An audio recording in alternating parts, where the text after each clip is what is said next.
الحمد لله وحده والصلاة والسلام على من لا نبي بعده أما بعد فأعوذ بالله من الشيطان الرجيم بسم الله الرحمن الرحيم إنا أنزلناه في ليلة القدر وما أدراك ما ليلة القدر ليلة القدر خير من ألف شهر تنزل الملائكة والروح فيها بإذن ربهم من كل أمر سلام هي حتى مطلع الفجر صدق اللہ العظیم۔ تو جیسا کہ تمام حضرات کو معلوم ہے کہ رمضان المبارک کا بابرکت مہینہ، رحمتوں والا مہینہ بڑی تیزی کے ساتھ اختتام کو پہنچ رہا ہے۔ آدھا رمضان المبارک گزر چکا ہے اور آدھا ابھی باقی ہے، لیکن بڑی تیزی سے گزر رہا ہے۔ تو آج میں نے جو آیت مبارکہ تلاوت کی ہے، اس کا عنوان شب قدر کی فضیلت کے حوالے سے ہے۔ تو شب قدر چونکہ رمضان المبارک میں ہی ایک رات ہوتی ہے، تو اس لیے شب قدر کی فضیلت پر آج تھوڑی سی بات کریں گے اور اس سورت کا شان نزول بیان کریں گے کہ کیا ہے سورت کے نازل ہونے کی وجہ۔ تو اللہ رب العزت اس سورت میں فرماتے ہیں کہ انا انزلناہ فی لیلۃ القدر، کہ ہم نے اس قرآن مجید کو لیلۃ القدر میں اتارا ہے۔ وما ادراک ما لیلۃ القدر، آگے پھر سوال کر دیا کہ آپ جانتے ہیں کہ کیا ہے لیلۃ القدر، شب قدر کیا ہے؟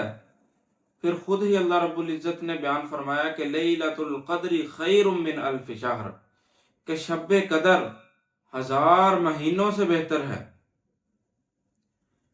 تو یہاں پر پہلی آیت میں اللہ رب العزت نے فرمایا کہ ہم نے اس قرآن کو شب قدر میں نازل فرمایا، تو اس پر یہ اعتراض ہو سکتا تھا کہ قرآن مجید تو آہستہ آہستہ 23 سال کے عرصے میں نازل ہوا۔ تو یہاں اللہ رب العزت فرما رہے ہیں کہ ہم نے شب قدر میں ہی سارا قرآن مجید اتار دیا۔ تو اس کا جواب جو ہے وہ حضرات مفسرین کرام نے فرمایا ہے کہ پورا قرآن مجید لوح محفوظ سے آسمان دنیا تک اتار دیا گیا تھا، یعنی قریب والے اس آسمان پر اتار دیا گیا، وہاں بیت العزت میں رکھ دیا گیا۔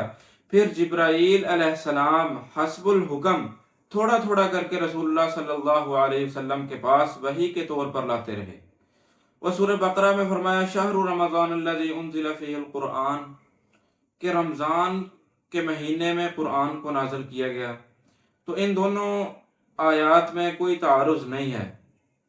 شب قدر کیونکہ رمضان المبارک میں ہوتی ہے، اس لیے یہاں اللہ رب العزت نے فرمایا کہ شب قدر کو نازل کیا، اور وہاں فرما دیا کہ رمضان المبارک میں نازل فرمایا قرآن مجید کو۔ تو ان میں کوئی تعارض نہیں ہے۔ تو شب قدر کی فضیلت بتاتے ہوئے اول تو سوال میں اس کی اہمیت بتائی کہ کیا آپ جانتے ہیں کہ لیلۃ القدر کیا ہے؟ پھر آگے اللہ رب العزت نے فرمایا کہ شب قدر 1000 مہینوں سے بہتر ہے۔ اس کا مطلب یہ ہے کہ اگر کوئی شخص 1000 مہینے کسی اور عبادت میں مشغول رہے جس میں شب قدر نہ ہو، اور ایک شخص ایسا ہو جو شب قدر کی رات، شب قدر میں جو مشغول رہا ہو عبادت میں، تو اللہ رب العزت فرماتے ہیں کہ شب قدر جو ہے وہ 1000 مہینوں کی عبادت سے افضل ہے، 1000 مہینوں سے بہتر ہے۔ تو اس کا شان نزول جو ہے حضرت ابن عباس فرماتے ہیں کہ رسول اللہ صلی اللہ علیہ وسلم کی خدمت میں بنی اسرائیل میں سے ایک شخص کا ذکر کیا گیا جو فی سبیل اللہ 1000 ماہ تک اپنے کاندھے پر جہاد کے لیے ہتھیار اٹھائے ہوئے ہے۔ رسول اللہ کو یہ بات پسند آئی اور اللہ تعالیٰ کی بارگاہ میں عرض کیا کہ اے پروردگار، آپ نے میری امت کو دوسری امتوں کے مقابلے میں عمریں کم دی ہیں، اور عمریں کم ہونے کی وجہ سے ان کے اعمال بھی کم ہیں، لہذا ان کے لیے بھی زیادہ ثواب کی کوئی سبیل ہونی چاہیے، کوئی راہ ہونی چاہیے ان کے لیے کہ وہ زیادہ ثواب حاصل کر سکیں۔ تو اس پر اللہ رب العزت نے آپ صلی اللہ علیہ وسلم پر سورہ قدر نازل فرمائی اور ارشاد فرمایا کہ شب قدر 1000 مہینوں سے بہتر ہے۔ اب 1000 مہینے میں 83 سال اور 4 مہینے ہوتے ہیں، پھر شب قدر کو 1000 مہینے کے برابر نہیں بتایا بلکہ 1000 مہینے سے بھی بہتر بتایا۔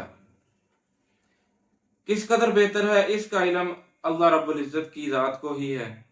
مومن بندوں کے لیے شب قدر بہت خیر و برکت کی چیز ہے۔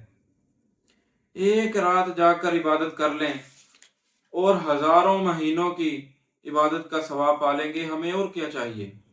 اس لیے تو حدیث شریف میں فرمایا من حرمها فقد حرم الخیر کلہ ولا یحرمها الا کل محروم، یعنی جو شخص شب قدر سے محروم ہو گیا گویا پوری بلائی سے محروم ہو گیا، اور شب قدر کی خیر سے وہی محروم ہوتا ہے جو کامل محروم ہو۔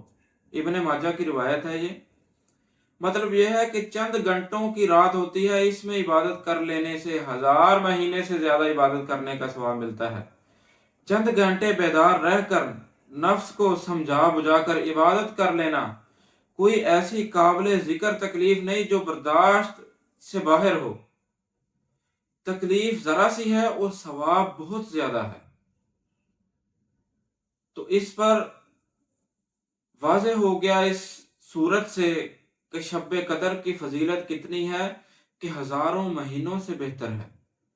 تو ہمیں چاہیے کہ ہم شب قدر کو تلاش کریں۔ شب قدر کی تعیین کے بارے میں انشاءاللہ کل بتائیں گے۔